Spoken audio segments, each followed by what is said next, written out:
Saudara-saudara, kita lanjutkan lagi membahas tentang Tai Chi, motivasi berlatih Tai Chi atau cara berlatih Tai Chi. Bagaimana? Ya toh, bagian 2. Jadi begini, jadi Tai Chi ini bukan sesuatu yang baru seperti Anda berolahraga lain gitu. Tai Chi itu sebenarnya Anda sudah bertai Chi saat ada di kandungan ibu. Karena apa? Pada waktu janin itu perut ibu itu dia ikut menari itu bersama kembang kempisnya perut ibu yang mengerjakan pernapasan perut. Jadi perhatikan kalau orang tidur terlentang aja,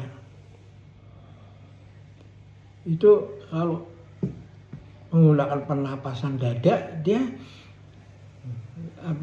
terbatas gitu. Tapi kalau dia menggunakan pernapasan perut, diafragma, itu paru-parunya itu mengembang ke bawah. Ya. Karena perut ini fleksibel, lentur, maka mau berapa besar pun paru-paru itu ke bawah, itu nggak ada masalah.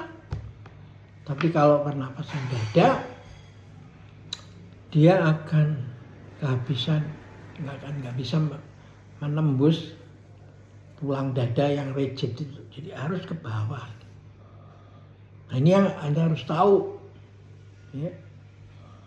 Nah kalau ibu atau saat ibu itu hamil, Anda masih janin dan ibu itu terlentang dan tidur terlentang dan sedang bernapas, ya itulah Anda sedang bertai Chi itu. Jadi Tai Chi bukan sesuatu yang masuk, sesuatu yang baru, tiba-tiba masuk ke dalam kehidupan Anda sehari-hari, detik demi detik. Karena itulah memang Tai Chi itu ya yang punya hidup. Lalu yang kedua yang Anda harus perhatiin, bahwa Tai Chi itu mulai dengan hal yang simple, memperbaiki sendi aja supaya normal. Jadi kalau Anda sendi ini ya, sendi itu bergerak selalu antagonistik, berlawanan, maju mundur, terbuka, tertutup, terbuka, ini juga ya. Nggak mungkin begini-begini ya toh, seperti ada lihat sport kepalanya diputar, itu bisa cedera ya.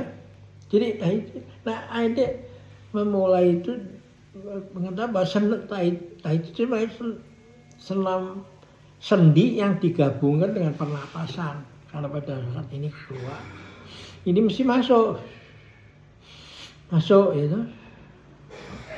gitu ya. Jadi nggak boleh ngacak seenaknya. Ini keluar, ini masuk, ya.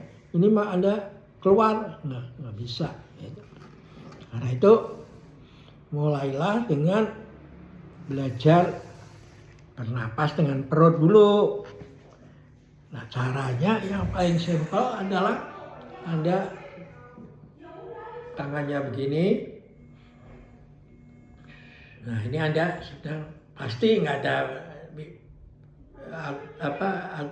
alternatif lain kecuali Anda bernapas dengan perut, karena dadanya sudah tulang dadanya sudah dikunci di sini. Nah ini lalu ketika dia menarik napas, karena Anda napas, diusahakan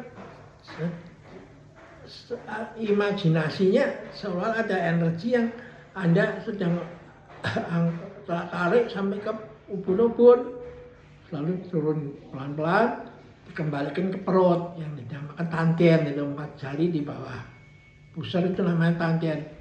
Terus disedot lagi. Nah ini dulu, Anda ngerti ini dulu. Pada saat begini, lagi pasti masuk melalui hidung. Ya, pada saat keluar, dia mesti melalui mulut. Wah, gimana diterangkan? Nggak bisa ditulis ini, ditulis menurut ribet. Praktek aja. Ya. Nanti nggak bisa lain kecuali itu. Terjadi begitu. Nah, ditulis bertele-tele. Yang baca malah bingung. Ya. Nah, ini gerakan awal ya. Setelah ini Anda lepas. Biasakan seperti yang gerakan tadi dalam posisi begini, tapi sekarang tanpa tangannya dilepas. Ya. Setelah itu Anda mulai nengok kiri, lepas kanan ya. Kalau ini masuk, dilepas nih keluar ya. Masuk, ini keluar ya. Masuk ke tengah-tengah, ini keluar, ini masuk ya. Keluar, masuk, keluar. Jadi begini. Jadi Anda bukan sesuatu yang baru. Ini yang Anda kerjakan semenjak masih dalam kandungan sampai setelah lahir dan menjadi manusia dewasa. Nah, ini yang kita latih. Jadi itu berarti apa? Paru-paru itu tempat bertemunya udara dengan darah, ya. Karena itu dekat jantung kan. Nah, lalu itu tempat oksigen meresap di dalam darah dan lalu ditarik sampai ke otak gitu. Caranya ini dah. Karena itu semua peredaran darah Anda itu dibuat lancar, ya. Nah, ini dulu Anda berlatih sambil melatih sendi ini, ya. Ini supaya normal, jangan sampai kepala Anda nggak lagi lincah, ya toh. Ini dulu Anda belajar di sini, ya. Nah, setelah ini selesai, Anda tinggal menggerakkan sendi yang di tulang punggung, yaitu letaknya 4 titiknya itu, 4 engselnya itu ada di 4 ruas di atas tulang ekor.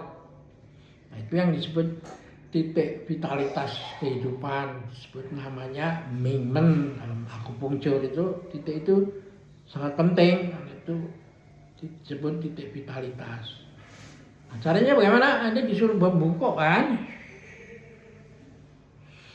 lalu balik ke tengah lagi,